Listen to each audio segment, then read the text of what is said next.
Good morning all dear students. आज हम बात करेंगे कारक के घटते प्रतिफल क्या होते हैं। Diminishing returns two factors. कारक के घटते प्रतिफल, डिमिनिशिंग रिटर्न्स टू फैक्टर।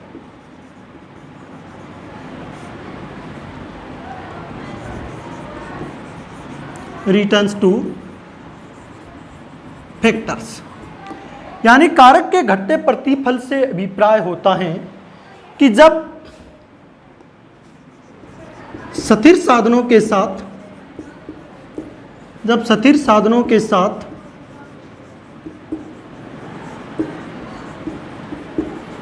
परिवर्तनशील कारक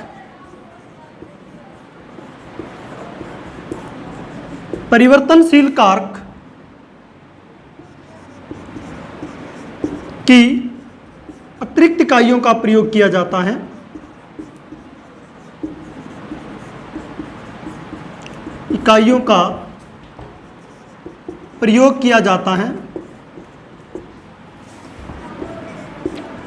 है, तो कुल उत्पादन घटती हुई दर पर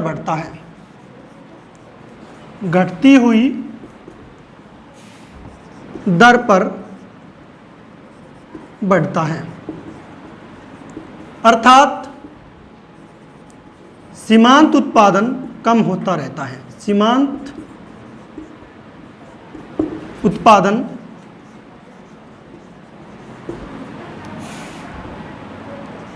घटना शुरू कर देता है। शुरू हो जाता है। यानी यहां पर क्या, जब स्थिर साधनों के साथ परिवर्तनशील कारक, यानी स्थिर साधन क्या है, भूमि के साथ परिवर्तनशील कारकों की अतिरिक्त इकाइयों का प्रयोग किया जाता है, तो कुल उत्पादन घटती हुई दर पर, क्या कह रहा है वो, घटती हुई दर पर बढ़ता है। यानी बढ़ता तो है कुल उत्पादन, लेकिन वो घटती हुई दर पर बढ़ता है। और एक ऐसी स्थिति भी आती है घटते प्रतिफल में जिसके बाद कुल उत्पादन है वो घटना शुरू कर देता है जब सीमांत उत्पादन माइनस में चला जाता है। वो कैसे, देखिए इसको एक टेबल सो डायग्राम के द्वारा।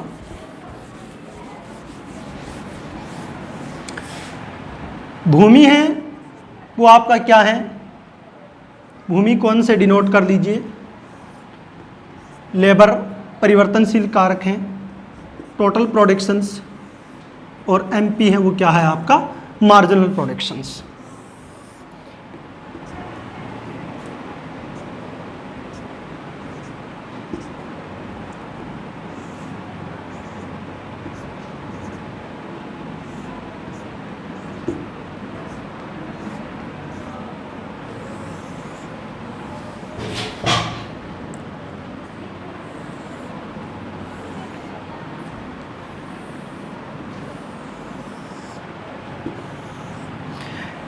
जैसे जैसे हम स्थिर साधन के साथ परिवर्तनशील कारक की मात्रा बढ़ाते जा रहे हैं, पहला श्रमिक 5 इकाई प्रोड्यूस कर रहा था, दूसरा 4, तीसरा 3, इसके बाद 2, और इसके बाद मान लीजिए कि 1, इसके बाद 0, और अगर आप और नीचे चले जाते हैं तो ये किस में चले जाएगा, माइनस में चला जाएगा। अब इससे क्या हो रहा है कि आप मार्जिन प्रोडक्ट को जोड़ते जाओगे तो आपके सामने टोटल प्रोडक्ट आते जाएगा। पहली इकाई है जो लेबर की, उसको लगाने से हमें कितना मिल रहा है, 5 इकाइयाँ।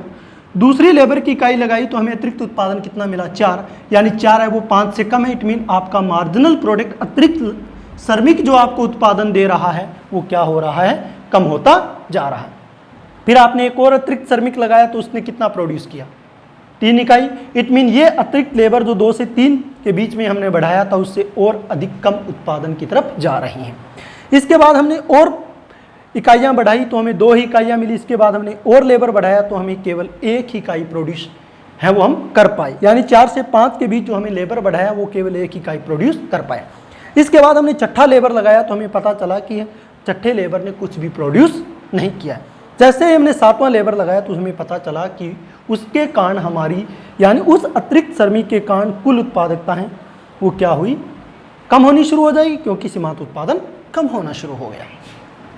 5, 4 और 5 9 टोटल प्रोडक्शन, यहाँ पर 12, यहाँ पर 2 और जोड़ दीजिए 14, यहाँ पर 1 जोड़ दीजिए 15, और यहाँ पर अतिरिक्त वृद्धि है वो 0 हुई है तो 15 हो जाएगा, और यहाँ पर कितना हो जाएगा 14। यानी टोटल प्रोडक्शन है वो क्या हो रहा है, यहाँ पर मैक्सिमम हो जाता है। जब आपका सीमांत उत्पादन शून्य हो जाता है तो कुल उत्पादन क्या हो जाता है, अधिकतम हो जाता है। घटते प्रतिफल में बार बार क्वेश्चन ये पूछा जाता है कि जब सीमांत उत्पादन कम हो रहा होता है तो कुल उत्पादन की क्या स्थिति होती है। जब सीमांत उत्पादन कम हो रहा होता है तो कुल उत्पादन बढ़ रहा है, लेकिन वो घटती हुई दर पर बढ़ रहा होता है। तो इस प्रकार हमने बात की कि कारक के घटते प्रतिफल हैं वो क्या होते हैं। अब हम इसके कारणों पर जाएंगे कि ऐसा क्यों होता है कि कारक के प्रतिफल एक निश्चित टाइम के बाद घटने लगे। देखिए, पहली बात तो एक कैपिटल और लेबर एक रेशो होता है, उसका एक मान लीजिए कि एक मशीन है, उसके ऊपर एक मशीन के ऊपर 5 लेबर अधिकतम काम कर सकते हैं। तो जैसे ही 5 से 6 लेबर उस पर काम करना शुरू करेगा तो वहां पर उसकी उत्पादकता है वो कम होनी शुरू हो जाएगी, क्योंकि आदर्श कारक अनुपात है वो प्रतिकूल होना शुरू हो जाएगा। दूसरी बात, यहाँ पर अगर हम मान लीजिए कि लेबर की जगह कैपिटल और कैपिटल की जगह लेबर प्रयोग कर पाते तो ये घटते प्रतिफल हमें नहीं मिलते, लेकिन वास्तविक जीवन में कैपिटल की जगह लेबर और लेबर की जगह कैपिटल हम प्रयोग नहीं कर सकते। उनकी एक सीमा है, उसके बाद उनका स्थानापन्न यानी सब्स्टिट्यूशन है वो पॉसिबल नहीं होता है। और यही कारण होता है कि जैसे जैसे आप अतिरिक्त श्रमिक लगाते जाते हैं तो मैनेजमेंट की समस्याएं आती हैं, जिसके कारण सीमांत उत्पादन होता है वो कम होना शुरू हो जाता है। तो इस प्रकार हमने कारक के प्रतिफल में तीनों प्रतिफल की बात की, कारक के बढ़ते प्रतिफल, कारक के समान प्रतिफल और कारक के घटते प्रतिफल, और तीनों को हमने डिटेल में इसकी चर्चा की।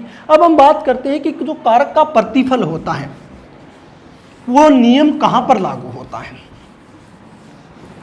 कारक का घटता प्रतिफल, देखिए वैसे तो कारक का प्रतिफल का नियम है वो हर जगह लागू होता है। डॉक्टर मार्शल ये कहते हैं कि विशेषकर जिन प्रोडक्शन प्रक्रियाओं के अंदर श्रम का योगदान ज़्यादा होता है उनमें घटते प्रतिफल देर से लागू होते हैं। प्रकृति का योगदान जिनमें होता है उनमें घटते प्रतिफल होते हैं वो जल्दी लागू होने शुरू हो जाए। लेकिन वर्तमान में अगर हम इसका अध्ययन करते हैं तो हमें लगता है कि घटते प्रतिफल हर जगह लागू होते हैं। लेकिन ठीक है, ये एग्रीकल्चर सेक्टर में थोड़े जल्दी शुरू हो जाते हैं, क्योंकि एग्रीकल्चर सेक्टर के अंदर उत्पादन के अंदर प्रकृति का योगदान है वो कहीं ज़्यादा होता है, और प्राकृतिक घटनाएं होती हैं वो मनुष्य के नियंत्रण से बाहर होती है। और इसीलिए एग्रीकल्चर सेक्टर के अंदर घटते प्रतिफल जल्दी लागू शुरू हो जाते हैं, लेकिन इंडस्ट्री में ये बहुत देर के बाद शुरू होते हैं। और कभी कभी ऐसी स्थिति आती है कि आप टेक्निक बदलते जाते हैं तो हो सकता है वो लागू ही न हो। लेकिन लागू हर सेक्टर में होता है घटते प्रतिफल, लेकिन उनके लागू होने की स्थिति होती है वो अलग अलग हो सकती है। इसी के साथ हमने इन तीनों पार्ट्स को पूरा किया। आज के लिए इतना ही, धन्यवाद।